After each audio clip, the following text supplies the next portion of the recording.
Humans seem to be the only species on Earth that can really harness the power of creativity, with some pretty decent results. Maybe you've heard of flying, the internet, the first personal computer, cinema, renewable energy, the Sistine Chapel, atomic bombs, YouTube, landing on the moon, vaccines. Even if creativity becomes a part of our lives, is it our jobs to make it digestible for other people? What's the value of a creative idea if it can't be shared? If you want to know more about it, make sure you stay tuned and watch till the end.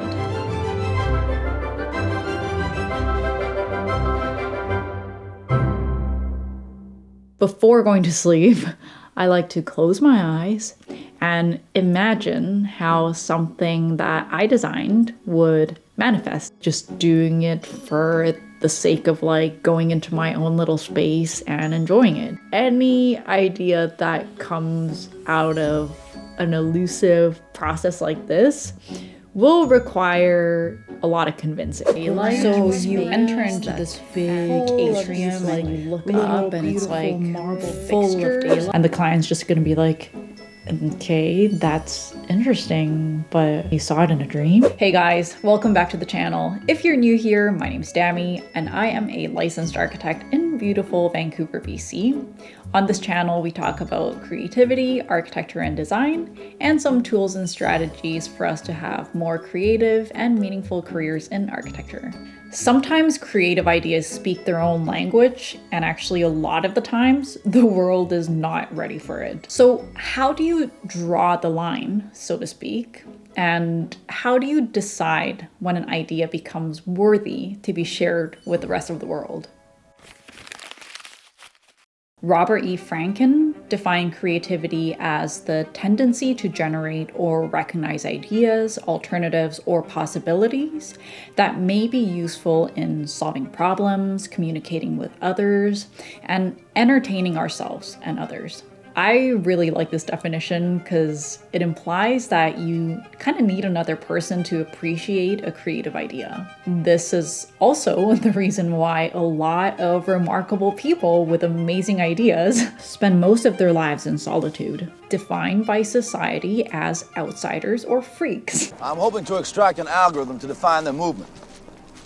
But all they really needed was a pair of eyes that could see the world the way they do.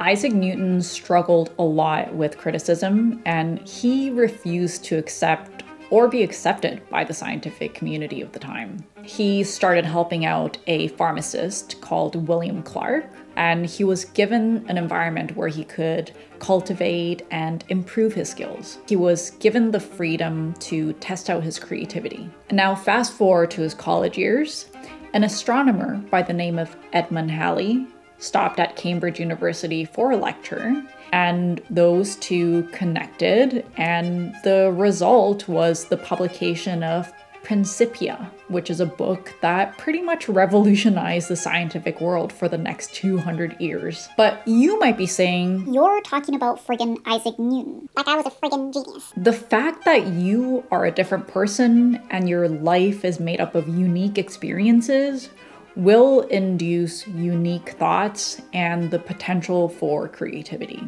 All of these processes will trigger parts of your brain that are always going to be unique to you to a certain degree. In other words, try to see something from a different perspective. This is a very common expression people use when you're trying to bring something creative outside of someone. You could also describe this as a visualization process. A brain is like a calculator that's programmed to constantly change in real time, based on our previous experiences or tastes or social interactions.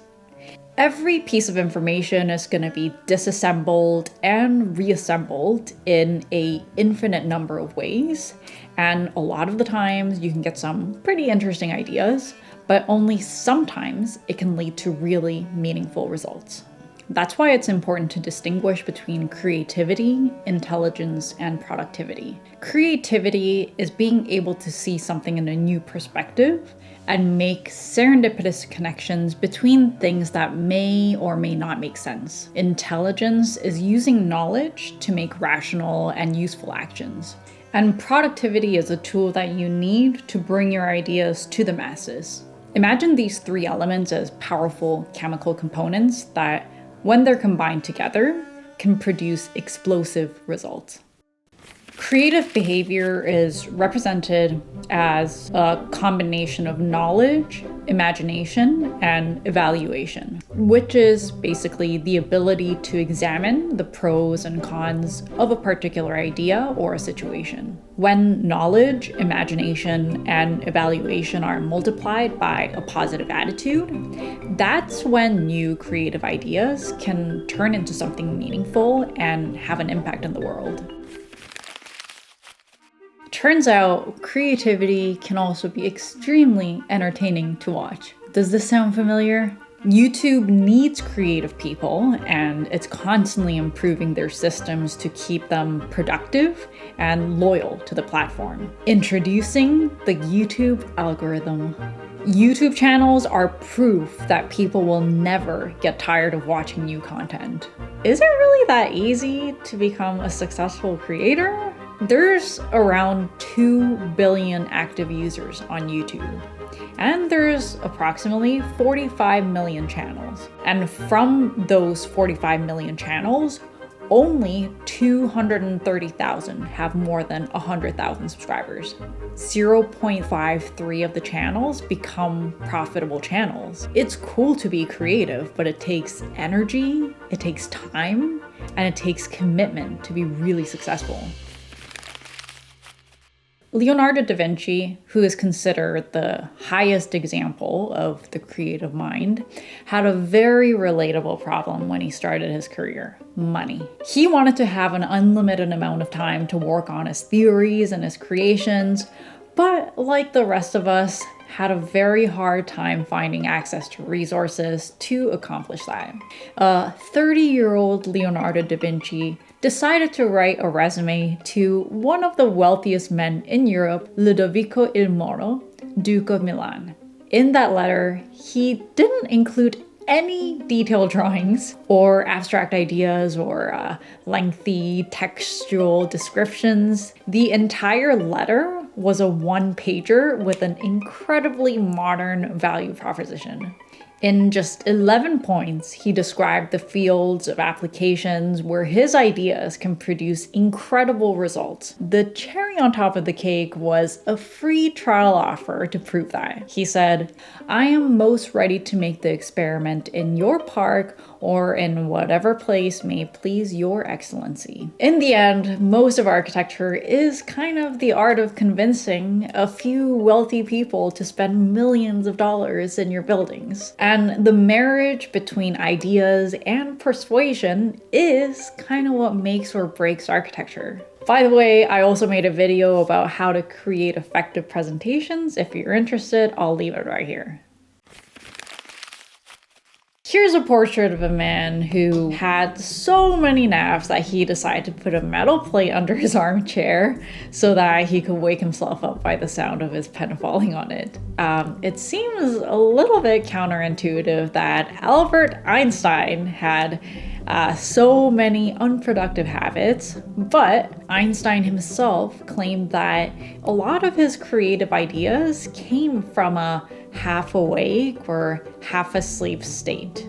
He became the most influential physicist of all time by letting his mind make serendipitous connections or by taking unusual perspectives on very complicated tasks. A lot of great ideas do not come from inside your head, but from the outside and social interactions. Scientists, for example, rarely have the aha moment alone in the lab, and instead, most of them happen during meetings when they're sharing their discoveries. Johnson also mentioned that every great idea is basically just a reiteration or a variation of an existing one that someone already brought to life. The video you're watching right now is a direct evolution of a system called the television. This principle is called the adjacent possible. If you want your creative thoughts to be productive, you need to find a way of confining them in a controlled space and time. Instead of unleashing an uncontrolled form of creativity and being labeled as the work weirdo, try to introduce a more logical approach in the following simple steps. Being open-minded with a positive attitude, use different points of view, process unusual ideas without judgment, be persistent in translating creativity in workable solutions. If you have a really crazy idea, use your more tangible and practical skills to make them more palatable. And always have a plan B or C or even D, just in case your bravest approaches are a little bit too brave. And lastly, let your mind fly high like a kite! How can we say that? But as Steven Johnson said, don't give your kite unlimited rope, because sometimes letting your thoughts fly at a limited altitude will help your ideas exist in a possible world.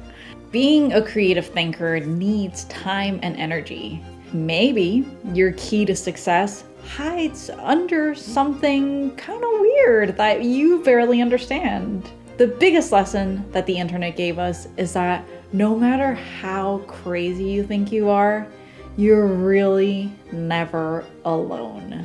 Videos like this require a lot of work. So if you guys like it and you want to see more content like this, don't forget to subscribe, smash the like button, and hit that bell so you will get notified when there's new content. Thank you for watching, and I'll see you in the next one. Fly high as a kite! Fly high as a kite!